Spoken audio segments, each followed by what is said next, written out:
The sun hung low over the horizon, its fiery orange glow casting long shadows across the cracked asphalt of the desert highway.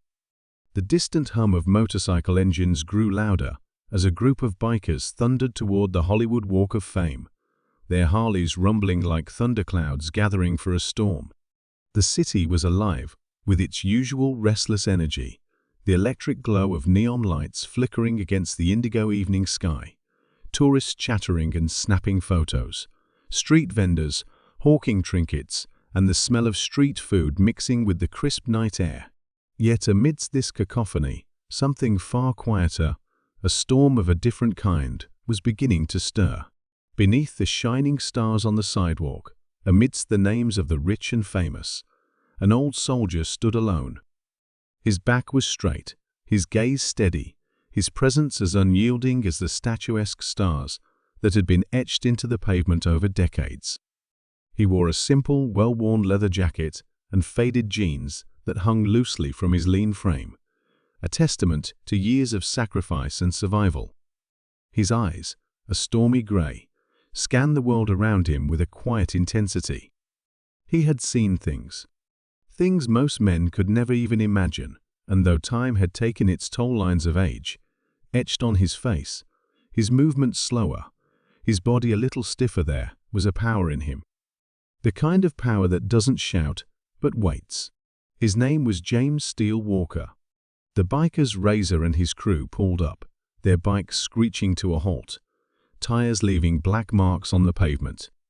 Razor was the first to dismount, a large man with tattoos snaking up his arms, his face twisted in a permanent sneer of arrogance. He was the kind of man who believed the world owed him everything. He wasn't just a biker. He was a bully, a predator on two wheels. He eyed the old soldier, standing by the Walk of Fame star, a haughty grin curling at the corners of his lips. "Well, well, well," Razor sneered, walking up to James. "Look what we have here. Old man's lost, huh? Out here all alone like some kind of fossil. This the best Hollywood's got to offer?" James didn't flinch, his gaze as steady as a mountain. His lips parted, but only to speak the simple words that hung in the desert air like a warning. "You're mistaken." Razor chuckled, a deep rumbling sound. "Mistaken? You must be dreaming, old man.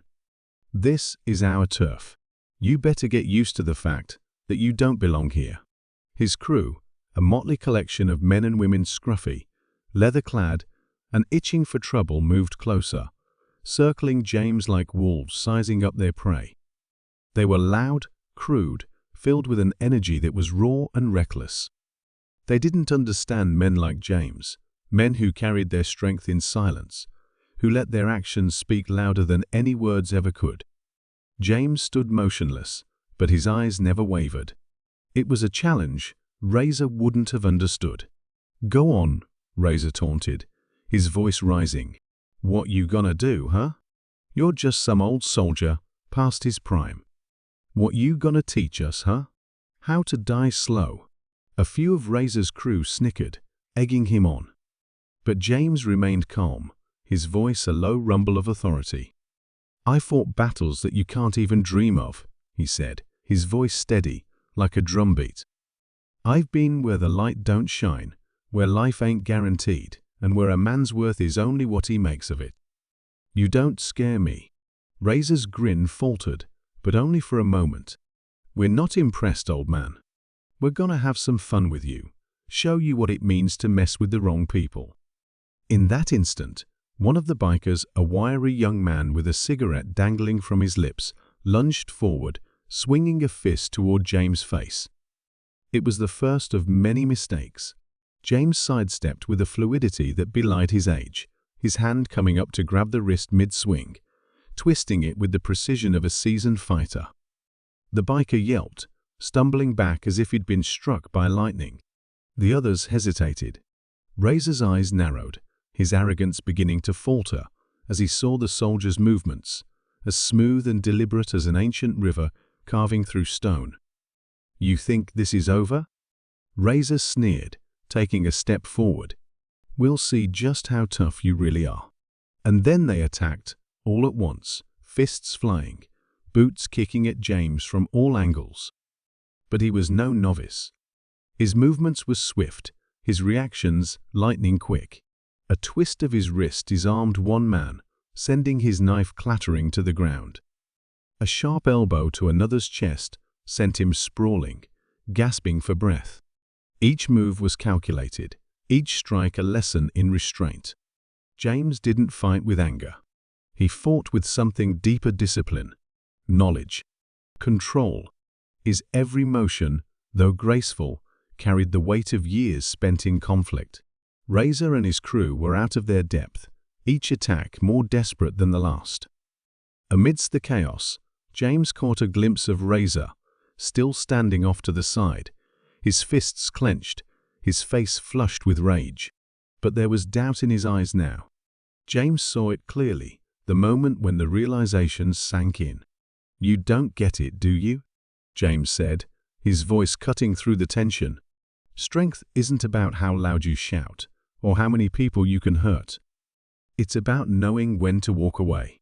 Real strength is in control. In knowing what you're capable of, and then deciding not to use it." Razor's face twisted in confusion. He wasn't used to being taught anything by someone he considered beneath him. But now, as his crew began to back away, nursing their wounds, he felt it an unfamiliar sensation. He wasn't in control anymore. James took a breath, straightening his jacket. The fight had been swift, effective, but it wasn't about winning, it was about teaching a lesson. "Take a moment, son," James said softly, his voice a low rumble. "Look at your people. What did you prove? What did any of you prove? Maybe it's time to reconsider what kind of man you want to be." The bikers didn't speak. They were silent now, the cocky bravado drained from them, replaced with something else, a reluctant understanding. Razor was the first to turn, though he said nothing. One by one, his crew followed, the sound of their boots echoing on the pavement as they mounted their bikes and rolled away. James stood there, his presence as steadfast as ever. He didn't need their respect. He didn't need their recognition. What mattered was that they learned something, whether they realized it now or not. With a final glance at the stars beneath his feet, James Walker turned and walked away, his steps steady, his back straight. In a city full of noise, he was the quietest force in the room. His strength wasn't in the fight he'd just won. It was in his refusal to let it define him. And the bikers would remember that long after the dust had settled.